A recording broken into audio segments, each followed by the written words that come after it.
everyone, it's me, Hannah Payne here, and I'm back with another read-along video, and it's Nancy Drew and the Clue Crew, Case of the Sneaky Snowman. And so previously in the 7th chapter, the Clue Crew knew that Bradley Snowson was the snowman, and we know that he's been doing all these pranks in the park. He even sprayed Silverstream onto the sleds. But I don't think he knocked down the snowman, Sherlock, right?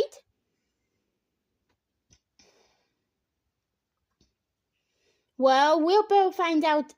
Well, meanwhile, later, the Clue Crew has hot chocolate, and Nancy had to walk her dog Chocolate Chip, but she was nowhere to be found. Who could have taken her? Let's find out and see what happens next. Chapter 8. Chip, chip, hooray! Nancy was about to shout for Hannah when she heard a bark. She ran onto the sidewalk and looked down the street. A boy was carrying Chip away. It looks like Toby Leo, Nancy said. What's he doing with Chip? Bess asked. Chip's ears flopped up and down as Toby hurried down the block. Toby, stop! Nancy shouted. Toby looked over his shoulder. His mouth dropped open when he saw the girls. Chip barked as she jumped out of Toby's arms.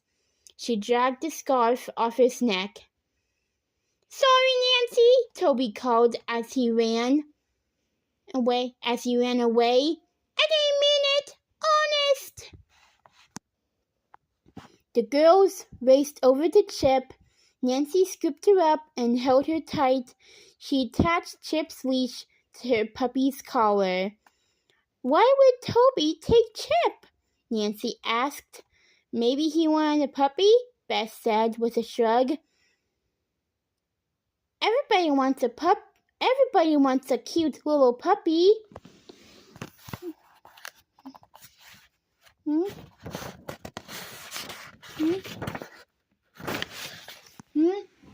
Nancy thought of Cassidy making snow angels and singing about a puppy. That's when it began to click. Didn't Madame Chocolata tell Cassidy she would get a puppy? Nancy asked. Yeah, so George said. Maybe Toby took Chip to give to Cassidy. Cassidy, Nancy said. So it will like that the Reed's fortune came true. Maybe Toby is making all of Madame Chocolata's fortunes come true, George said. Like Marcy's bracelet and Trina's basketball. And Sherlock, Bess gasped. Nancy picked up the scarf. It had a tiny hole at the end, just like the one she had wrapped around Sherlock. Toby lives right around the corner, Nancy said. She tied the scarf around her own neck. Let's see what we can find out. The Clue Crew walked Chip around the corner to the Leo house. George rang the doorbell. When no one answered, they headed around the house to the backyard. There was a swing set and a snow-covered picnic table, but no Toby. But then Chip tugged at her leash. The little puppy pulled Nancy in the direction of a tree. What is it, girl? Nancy asked. Maybe she has to go again? George said, but when Chip stopped at the tree, she started digging. She dug and dug until she reached something in the snow. Nancy could see They were little round dog kibbles. Bess, George, look, Nancy said. Those are the same kind of kibbles we use for Sherlock's nose and mouse. What else is down there? George asked. While Chip munched on the kibbles, the girls brushed away more snow. Buried underneath was a pair of old rubber boots. My dad's boots! George exclaimed. Nancy picked one up. It felt heavy. She tipped it over, and a stalk of broccoli and earmuffs spilled out. Those are the earmuffs I made for Sherlock, Bess cried. And that's his broccoli nose. Nancy scratched Chip behind her ears. Good girl, Chip, she said. You found awesome clues. And I think we found the person who knocked down Sherlock. The girls hurried to bring Chip home. Then the Clue Crew. Nancy hurried to bring Chip home. Then the Clue Crew marched straight to the park. They walked past a long line of kids in front of Madame Chocolata's tent. Wait, hey! Wait your turn! A boy shouted. Quit jumping the line, a girl said. We're delivering marshmallows, George said quickly. Can't tell fortunes without marshmallows. The girls slipped inside the tent. Dewey and Toby were sitting on the blanket counting dollar bills. 15, 16, Toby counted. 17. Toby, Leo! Nancy snapped. Wah! Toby cried. The dollars flew out of his hands as he jumped up. Nancy, I gave you back your dog. What's up? Dewey asked. What can Madame Chocolata tell you today? How about telling us if Toby knocked down our snowman? Nancy said. Tell us, Toby, George said, or we'll tell your parents that you took Nancy's dog right out of her yard. I told you, I didn't mean to take your pup. I told you, I didn't mean to take the puppy, Toby said. It was temporary insanity. Dog? Snowman? Dewey said. What's going on? Toby hung his head. Okay, he said. I've been listening in on your fortunes, Dewey, and I've been making them come true. What? Dewey gasped. I knocked down their snowman. Toby went on. I even put on his boots and walked out of the park so it would look like his footsteps. And you buried the boots in your yard, Nancy said, along with the kibbles, the earmuffs, and broccoli nose. But I kept the scarf, Toby cut in, pointing to the scarf around Nancy's neck. Blue is my favorite color. But why did you do it, Toby? Bess asked. So Madame Chocolata will have lots of customers, Toby explained. We were splitting the money, Stephen. The more money I got, the more I had to buy that new sled I wanted. Nancy got it. No wonder Toby was staring into the toy store window yesterday. Why I had to use all my money to buy stuff like pizzas and plastic bracelets, Toby said with a frown. I even gave Trina Vanderhoof one of my own basketballs because I couldn't afford to buy a new one. Dewey glared at Toby, long and hard. All this time? I thought my fortunes were coming true, she said between gritted teeth.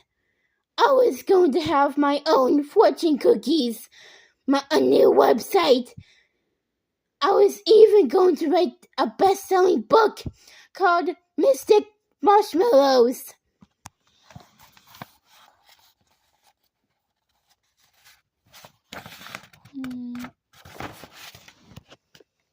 Sorry, Dewey, Toby said.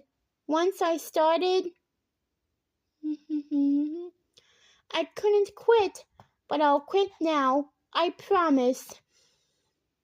Dewey reached up and pulled out her turban. Well, if I can't tell fortunes, then I quit too, she declared. What? Nancy, Bess, and George said together. These hoop earrings pinch, and this stupid tent is freezing, Dewey groaned. And and if I have to stare at one more marshmallow, I'll flip. So you're not Madame Chocolata anymore? Nancy asked. I am so over it, Dewey said. She turned to Bess. Sorry I said you'd fall on the ice. I was just mad you called me silly.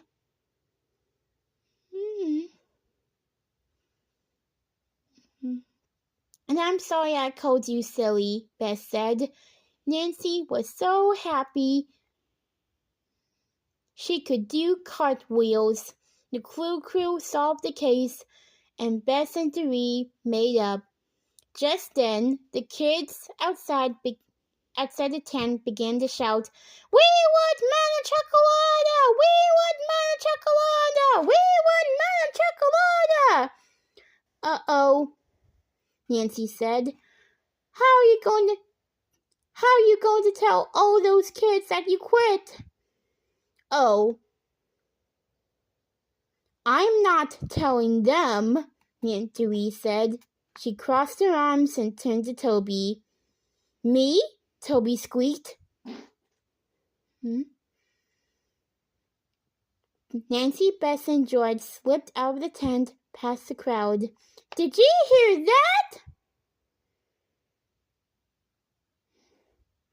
Bess said happily. Dewey made up the fortune that I found in the show.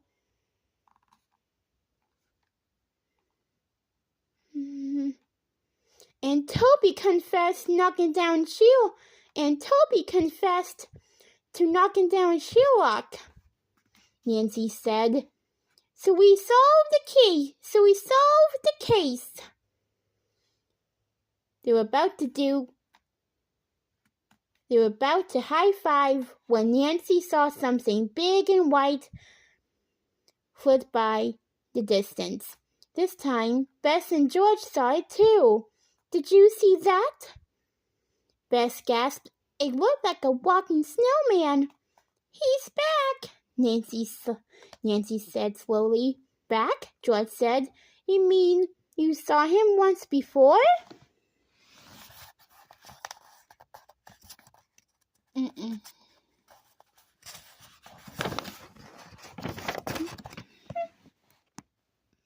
Nancy explained how she had seen a figure that looked like a snowman. She hadn't said anything. She hadn't said anything because she wasn't sure if she saw it or not. The girls walked carefully to where they had seen the figure, but all they could see were his footprints. They weren't like the footprints the boots had made, though. There were huge, deep holes in the snow. Nancy, Bess, and George were silent as they stared at the strange footprints. This case is not closed, Nancy said.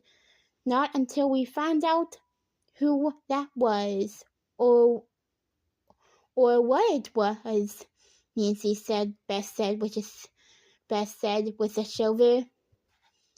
That night, Nancy sat in the den watching TV.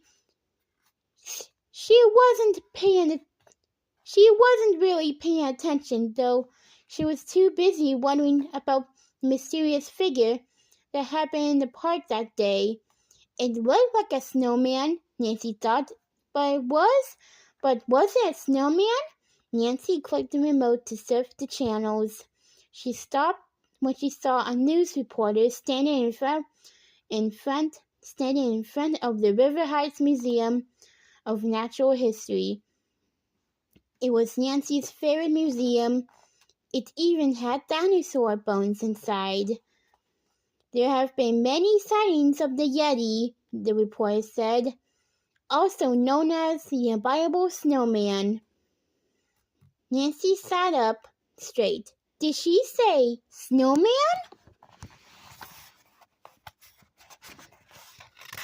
Better turn the page.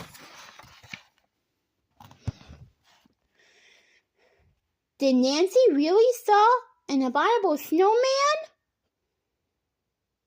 Or was it?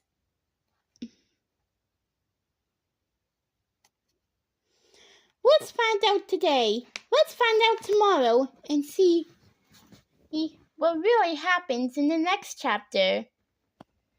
See you tomorrow, everybody.